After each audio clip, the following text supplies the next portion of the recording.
Bonjour à tous, c'est bon Nanovrimo à vous. Comme on dit dans nos milieux, que la force soit avec vous.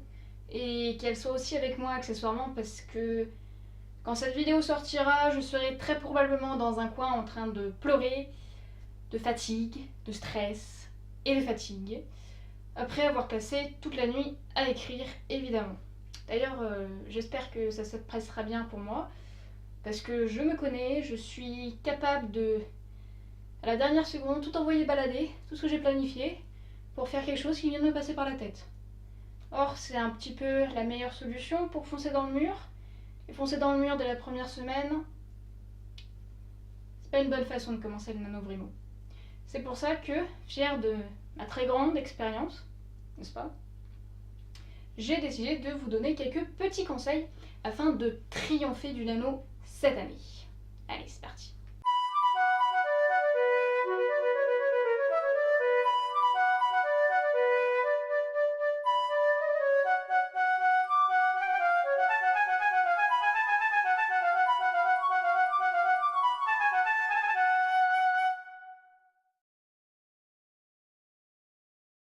L'année dernière, au 31 octobre à minuit moins 10, j'hésitais encore sur l'histoire que j'allais écrire.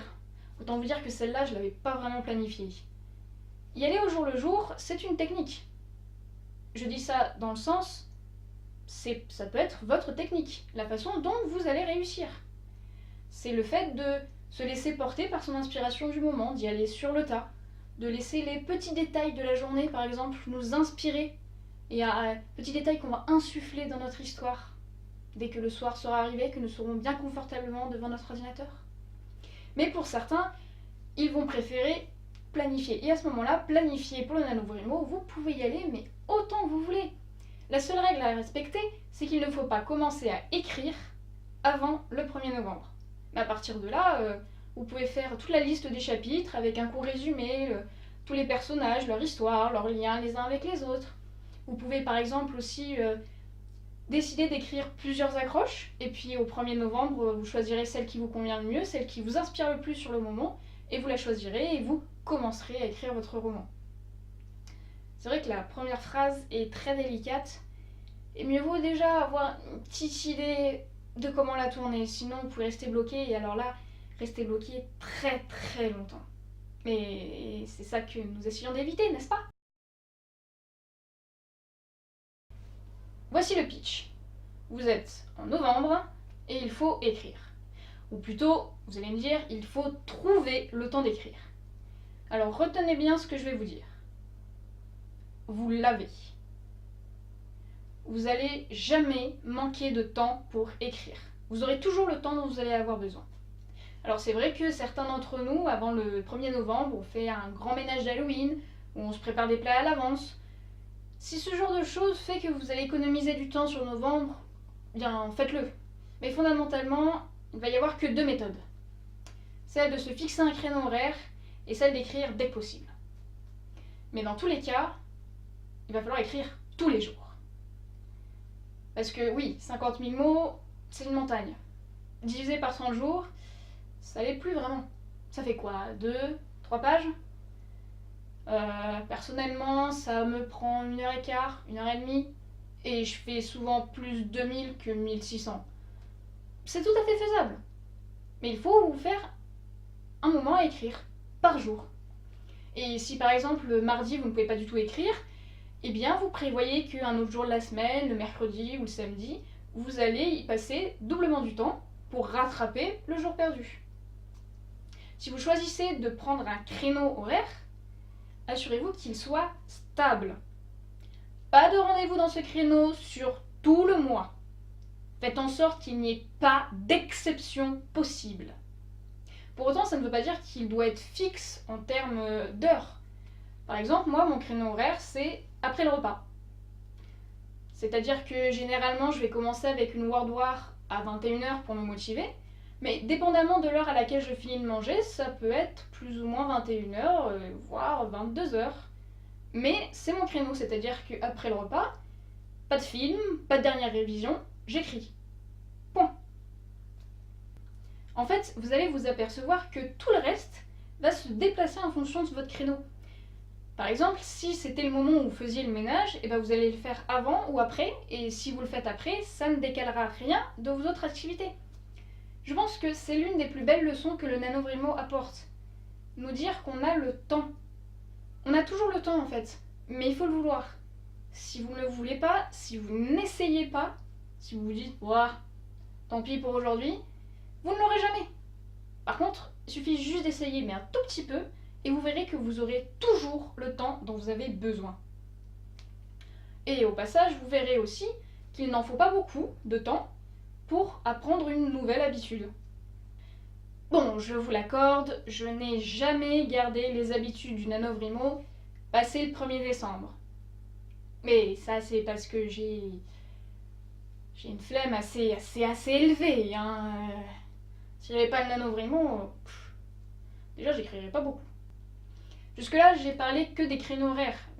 Mais il y en a certains qui veulent juste écrire dès que possible.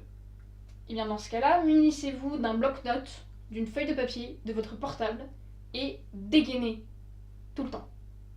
Dès que vous avez 5 minutes, dès que vous avez 2 minutes, vous dégainez et vous écrivez.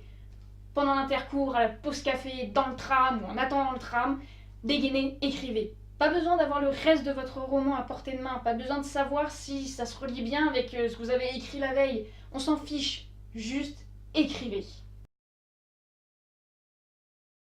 C'est mon conseil suivant.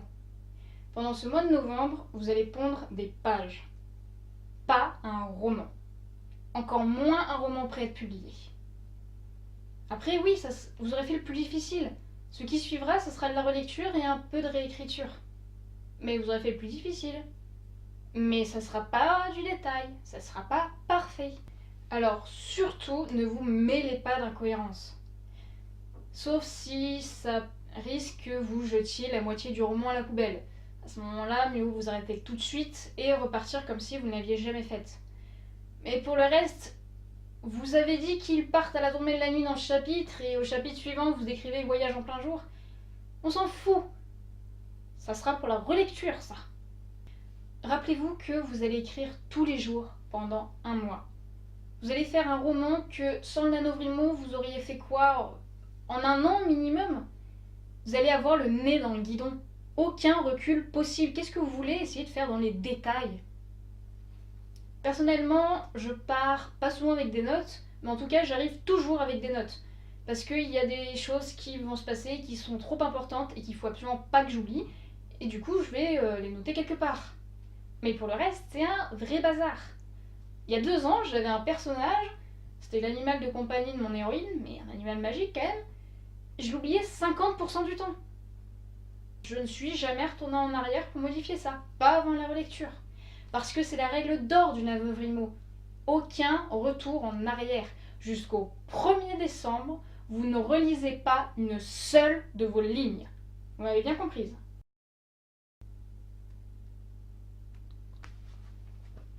Ce qui ne veut pas dire que vous devez suivre votre histoire.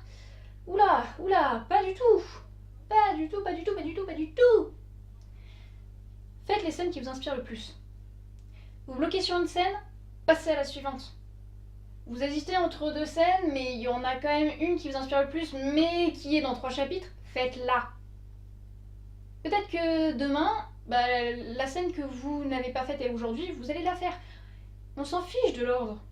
Et en fait, d'un point de vue littéraire et narratif, ça peut même être intéressant, cette idée d'écrire pas dans le bon ordre. Mais en tout cas, le but c'est d'arriver au bout. Le but c'est qu'à la fin, vous avez votre histoire. Pas les détails, mais votre histoire. On s'en fiche du reste. On s'en fiche qu'il ait fallu qu'il y ait des scènes que vous n'avez même pas écrites. Si vous bloquez sur une scène et que vous décidez de la passer, faites une petite phrase de résumé pour vous servir d'accroche et pour rebondir dessus. Et aussi pour pas oublier qu'il faut l'écrire quand même à la fin. Mais pour le reste, n'essayez pas de vous forcer. Si vous vous forcez alors que vous n'avez juste pas l'inspiration, vous risquez de perdre du temps ou encore pire, de vous décourager. Et ça, c'est vraiment pas ce qu'on veut. Et je le disais justement à ceux qui préfèrent écrire un peu partout dans la journée, n'essayez pas de faire le lien avec le reste. Si entre ce que vous avez écrit en prenant le métro le matin et puis ce que vous avez écrit à la pause de midi, il n'y a aucun lien, c'est pas grave. Juste écrivez. Le reste, ça sera la relecture. Je vais vous parler de mon petit animal de compagnie qui était en fait un sort magique qui peut prendre l'apparence d'un dragon. Bon, du coup, il était un peu utile parfois. Et que donc j'oubliais une fois sur deux. Bon, et bien c'est du détail que j'ai réparé pendant la relecture. Ce qu'il faut bien comprendre, c'est que pendant le nano, vous allez devoir renoncer aux détails. Mais quand je dis détails, je l'entends dans son sens général. Je n'avais eu le nom de mon héroïne qu'au chapitre 3. C'est-à-dire que pendant 2 chapitres, je me suis amusée avec toutes les périphrases possibles, histoire de ne pas avoir à dire son nom. J'en connais certains qui n'essayent même pas. C'est-à-dire que chez eux, chaque personnage, c'est une lettre majuscule. Et ils font tout nano-vrimo comme ça. À la relecture, ils passeront le temps qu'ils passeront pour trouver les noms, mais pas pendant le nano.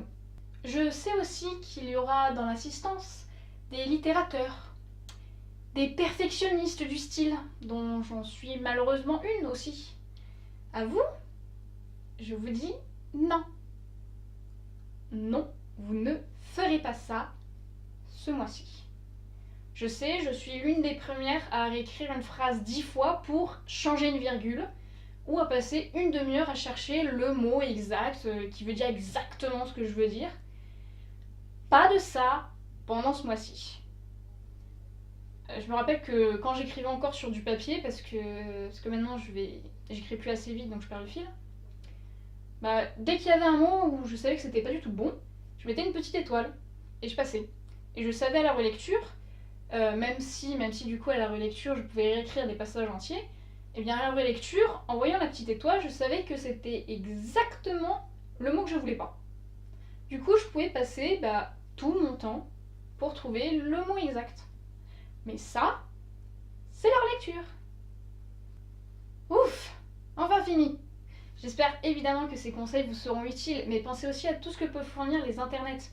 Je pense notamment à ces sites de générateurs de noms, selon les genres, science-fiction, médiéval, fantastique, ce genre de choses, ou les sites qui balancent juste des phrases un peu random et qui peuvent vous donner des idées si vous êtes complètement en panne d'inspiration. Dans tous les cas, n'abandonnez pas. Je sais, 50 000 mots, ça a l'air de l'Himalaya, mais c'est pesable, c'est possible. Ce qu'on vous demande par jour, c'est pas grand chose. Vous allez vous en rendre compte, c'est pas grand chose. Vous voulez une preuve?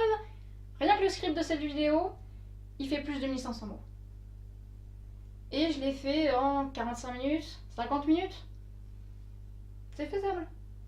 Allez. Bon vent et bon nano!